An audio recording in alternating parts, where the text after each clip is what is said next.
কাল কখন লাইভ হবে গো? কালকে ওই 2টো 2:30 এরকম সময় টার্গেট আছে, তো একটু এদিক ওদিক হয়ে যেতে পারে, তার জন্য আগে থেকে ক্ষমা চেয়ে রাখি। কেননা যেটা ভাবি সেটা সবসময় একটু এগিয়ে তো আসে না, পেছিয়েই যায়।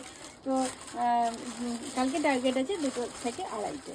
আচ্ছা, এটা দেখে নিন, এটাও খুব সুন্দর দেখতে। এটাও ব্যাক ফ্রন্ট রাউন্ড নেক, আর সামনে এটা বাটন দেওয়া আছে যেটা আপনি ফ্রন্ট ওপেন করতে পারেন। অনেকেই আমাকে বলেন কি হাতটা তুলতে অসুবিধে হয়, ফ্রন্টটা ওপেন হলে ভালো হয়, তো তাদের জন্য এরকম ধরনের নাইটিগুলো আপনারা পিক করতে পারেন।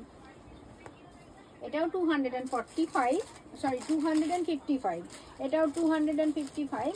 এটারও তাই, ফ্রন্ট ওপেন দেখে নিন, ফ্রন্ট ওপেন মানে ওপেন করা যাবে, আপনারা চাইলে ওপেন করতে পারেন। Sleeveless fabric, pure cotton. Banik লিখছেন ইয়েলোটা আরেকবার দেখাবে গো? ইয়েলোটা আচ্ছা দেখিয়ে দিচ্ছি। আচ্ছা, এটা আগে দেখিয়ে নিই। এটাও তাই, পিওর কটনের, আর প্রাইস ওই 255।